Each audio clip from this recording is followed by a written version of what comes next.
Hi friends, welcome to 1C Recipes and Vlogs. இது வரைக்கும் நீங்கள் நம்ம சேனலை சப்ஸ்கிரைப் பண்ணலை அப்படின்னா சப்ஸ்கிரைப் பண்ணிடுங்க. கூடவே பெல் ஐக்கானையும் கிளிக் பண்ணிடுங்க. இன்றைக்கி நம்மளோட சேனலில் ஒரு சூப்பரான ஸ்பைசியான சவுத் இண்டியன் ஸ்டைல் மிக்சர் எப்படி செய்கிறதுன்னு பார்க்கலாம். இன்றைக்கி நம்ம ஒரு சூப்பரான ஸ்நாக் ரெசிபியோடு வந்திருக்கோம். இது வந்து தீபாவளிக்கும் நீங்கள் கண்டிப்பாக ட்ரை பண்ணி பார்க்கலாம். நம்ம இன்றைக்கி 5 கிலோ அளவு மிக்சர் வீட்டில் எப்படி செய்கிறதுன்னு தான் பார்க்க போகிறோம். ரொம்பவே சிம்பிளான ஒரு ஸ்நாக் ரெசிபி. கொஞ்சம் டைம் எடுத்து நீங்கள் இந்த ப்ரிப்பரேஷன்லாம் பண்ணிங்க அப்படின்னா ஒரு அட்டகாசமான ஸ்நாக் ரெடி ஆயிரும். இப்போ நம்ம ஓமப்பொடி ஃபஸ்ட்டு பண்ணணும். அதுக்கு தேவையான பொருட்கள் என்னென்னு பார்த்துடலாம். ஒரு அகலமான பவுல் எடுத்துக்கோங்க. அதில் 3 கப் அளவு கடலை மாவு சேர்த்துக்கலாம்.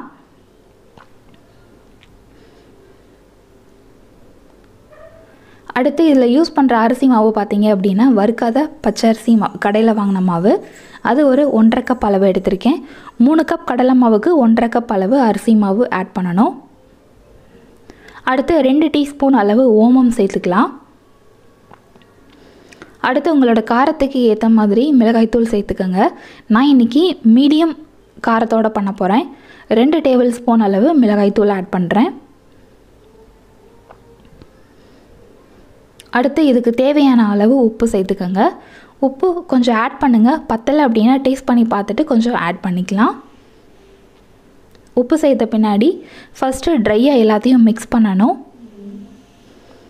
அடுத்து நார்மல் டேப் வாட்டர் கொஞ்சமாக ஆட் பண்ணி சப்பாத்தி மாவு பதத்துக்கு கொண்டு வரணும். கரெக்டாக சப்பாத்தி மாவு பதத்துக்கு கொண்டு வரக்கூடாது. சப்பாத்தி மாவு பதத்தை விட கொஞ்சம் லூஸாக இருக்கணும். அப்போ தான் பிழியறதுக்கு உங்களுக்கு ஈஸியாக இருக்கும். கொஞ்சம் கொஞ்சமாக தண்ணி சேர்த்து அந்த மாவு ரெடி பண்ணிடலாம்.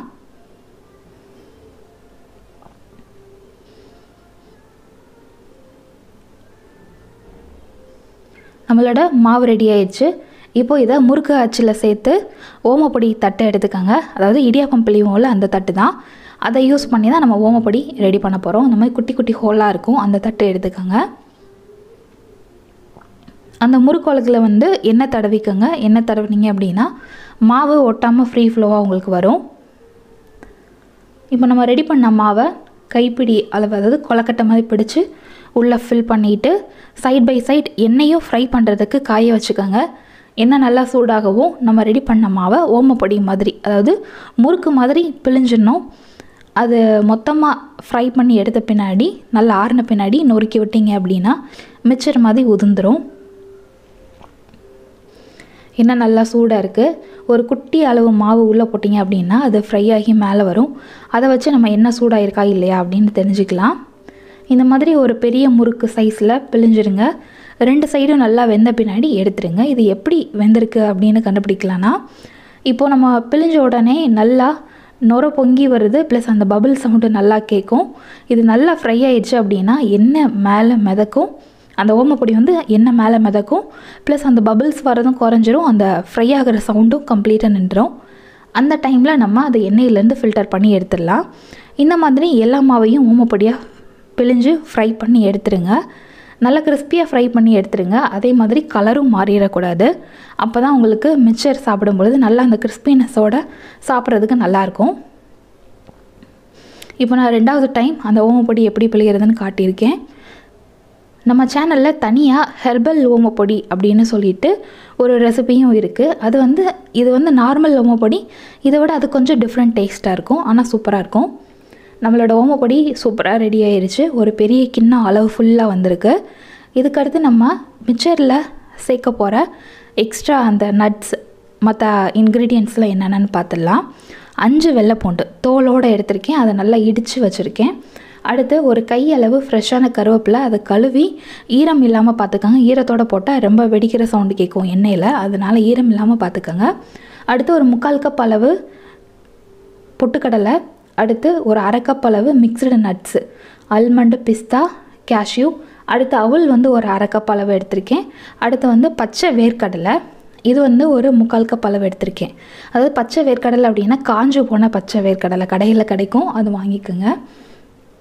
இப்போ இது எல்லாத்தையும் சூடாக இருக்கிற எண்ணெயில் தனித்தனியாக ஃப்ரை பண்ணி எடுக்க போகிறோம். எண்ணெய் நல்லா சூடாக இருக்கிற டைமில் ஒவ்வொன்றா ஆட் பண்ணி ஃப்ரை பண்ணி ஒரு பவுலில் கொட்டிடுங்க. மொத்தமாக ஒரே பவுலில் கொட்டிடுங்க.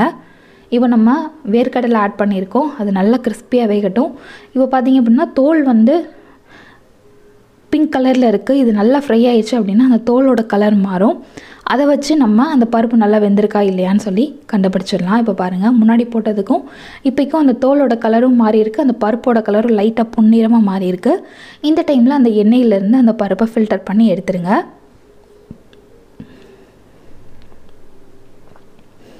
அடுத்து நம்ம முந்திரி, பிஸ்தா, பாதாம் எடுத்துருந்தோம் இல்லையா, அதை அந்த எண்ணெயில் ஃப்ரை பண்ணி எடுத்துக்கலாம். இந்த முந்திரி, பிஸ்தா, பாதாம் எல்லாம் ஆப்ஷனல் தான். உங்களுக்கு வேணும்னா சேர்த்துக்கலாம், அப்படி இல்லாட்டி பொட்டுக்கடலையும் கடலைப்பருப்பு மட்டும் சேர்த்தா போதும். இதுவும் நல்லா ஃப்ரை ஆயிடுச்சு, அதையும் எண்ணெயிலேருந்து ஃப்ரை பண்ணி எடுத்துட்டோம். அடுத்து நம்ம எடுத்து வச்சுருக்கிற அவல் இருக்குது பார்த்தீங்களா, வெள்ளை அவல், அதை சேர்த்து ஃப்ரை பண்ணிடலாம். அது போட்ட உடனே உங்களுக்கு ஃப்ரை ஆகி இந்த மாதிரி வந்துடும். அதை அப்படியே எண்ணெயிலேருந்து ஃபில்டர் பண்ணி எடுத்துருங்க.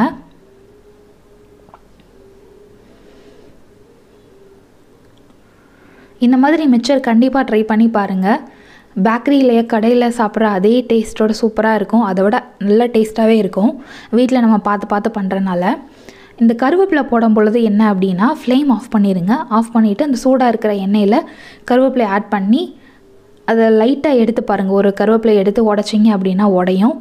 அந்த கிறிஸ்பினஸ் வந்துடுச்சு அப்படின்னா எண்ணெயிலேருந்து ஃபில்டர் பண்ணி எடுத்துடலாம்.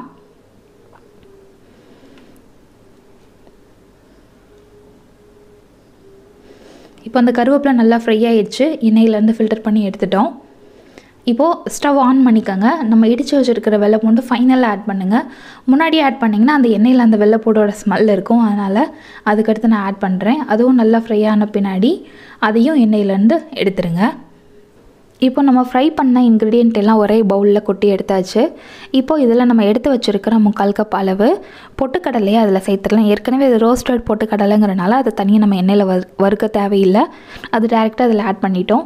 அப்போ அந்த நட்ஸ் எல்லாம் ஆறட்டும். ஆறின பின்னாடி நம்ம மசாலா பவுடர் சேர்த்துக்கலாம். இப்போ நம்ம கார பூந்தி பண்ணணும். அதுக்காக ஒரு பவுலில் 1.25 கப் அளவு கடலை மாவு, 1 கப் அளவு அரிசி மாவு, 2 டேபிள் ஸ்பூன் அளவு மிளகாய் தூள் ஆட் பண்ணிக்கலாம். அடுத்து வாசனைக்காக ஒரு 1/4 டீஸ்பூன் அளவு பெருங்காயத்தூள் ஆட் பண்ணிக்கோங்க. அடுத்து இதுக்கு தேவையான அளவு உப்பு சேர்த்துக்கோங்க. உப்பும் அப்படி தான், ஃபஸ்ட்டு நம்ம கம்மியாக சேர்த்துக்கணும். டேஸ்ட் பண்ணி பார்த்துட்டு பத்தலை அப்படின்னா எக்ஸ்ட்ரா ஆட் பண்ணிக்கணும்.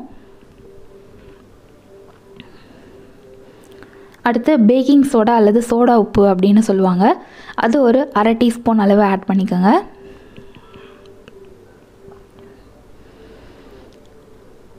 பேக்கிங் சோடா சேர்த்த பின்னாடி எல்லாத்தையும் எப்பவும் போல் ட்ரையாக மிக்ஸ் பண்ணணும் ஃபஸ்ட்டு. அதுக்கடுத்து நம்ம தண்ணி சேர்த்து அந்த மாவு பேட்டர் மாதிரி ரெடி பண்ணணும். அந்த பேட்டரோட கன்சிஸ்டன்சி பார்த்திங்க அப்படின்னா தோசை மாவு பதத்துக்கு இருக்கணும்.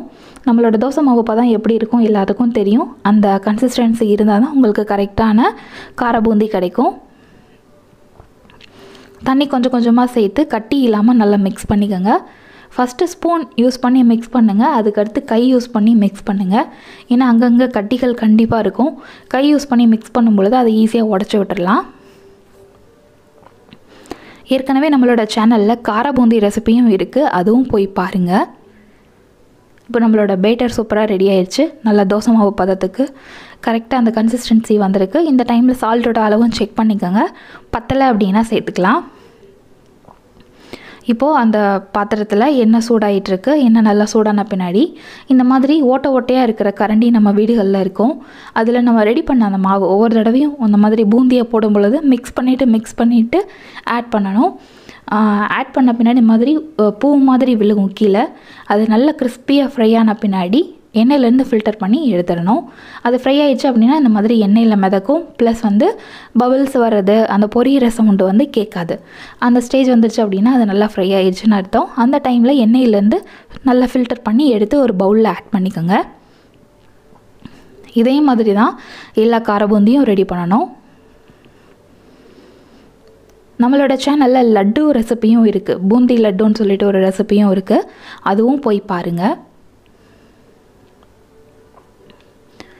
இதே மாதிரி எல்லா கார பூந்தியும் ஃப்ரை பண்ணி எடுத்துக்கலாம். ஓமப்பொடி, கார பூந்தி ரெண்டுலேயும் உப்பு காரம் நம்ம செக் பண்ணி போட்டுட்டோம். நட்ஸில் மட்டும்தான் நம்ம எதுவுமே சேர்க்கலை. அதனால் நட்ஸ் ஆறின பின்னாடி தான் அதில் காரம் உப்பு எல்லாம் சேர்க்கணும். இதே மாதிரி எல்லா கார பூந்தியும் சூப்பராக ஃப்ரை பண்ணி எடுத்தாச்சு. இப்போ நம்ம எல்லா இன்க்ரீடியண்ட்டும் ரெடி பண்ணிக்கலாம். ஃபஸ்ட்டு நம்ம நட்ஸில் தேவையான அளவு உப்பும் மிளகாய் தூளும் சேர்த்து மிக்ஸ் பண்ணிக்கலாம்.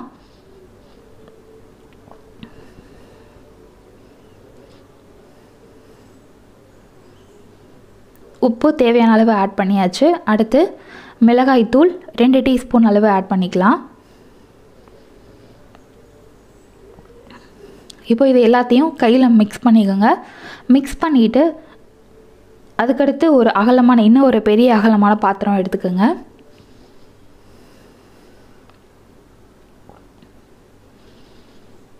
அந்த மசாலா பவுடர் எல்லாத்துலேயும் நல்லா கோட் ஆகிற மாதிரி மிக்ஸ் பண்ணிக்கோங்க. பாருங்கள், நம்மளோட நட்ஸை சூப்பராக ரெடி ஆயிடுச்சு. இப்போது ஒரு அகலமான பாத்திரம் எடுத்துக்கலாம். எங்கள் கிட்டே பார்த்தீங்க அப்படின்னா அந்த 5 லிட்டர் ஹாட் பாக்ஸை எங்கள் வீட்டில் இருக்கிறதுலே ரொம்ப பெரிய பாத்திரம். அதனால் நான் அதில் தான் மிக்சர் வந்து மிக்ஸ் பண்ண போகிறேன். இப்போ நம்ம ரெடி பண்ண அந்த ஓமப்பொடியை ஃபஸ்ட்டு சேர்த்துக்கலாம். மிக்சர் அப்படின்னாலே ஒரு கலவை, அதாவது 2-3 பொருளை மிக்ஸ் பண்ணுறது தான் மிக்சர் அப்படின்னு சொல்லுவோம். ஸோ அதனால தான் இதுக்கு அப்படி ஒரு பேர் வந்துருச்சு அப்படின்னு நான் நினைக்கிறேன். ஃபஸ்ட்டு நம்ம ஓமப்பொடி சேர்த்துட்டோம். அதை வந்து ஏற்கனவே நான் நொறுக்கியாச்சு, மிக்சர் மாதிரி நொறுக்கியாச்சு. இன்னும் நல்லா நொறுக்கிக்கலாம். ஏன்னா அங்கங்கே கொஞ்சம் பெரிய சைஸ் அந்த முறுக்கு ஷேப்பில் இருக்குது. அது நல்லா உடச்சி விட்டுட்டோம் அப்படின்னா நமக்கு இன்னும் கொஞ்சம் ஸ்பேஸ் கிடைக்கும்.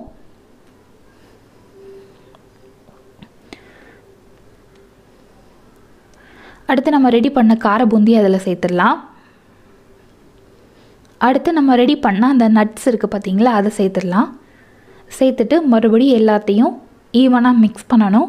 மிக்ஸ் பண்ணிவிட்டு தீபாவளி அன்றைக்கி சாமி கும்பிட்டுட்டு உங்களோட ஃப்ரெண்ட்ஸ் ரிலேட்டிவ்ஸ் எல்லாத்துக்கும் கொடுங்க. நீங்களும் சாப்பிடுங்க.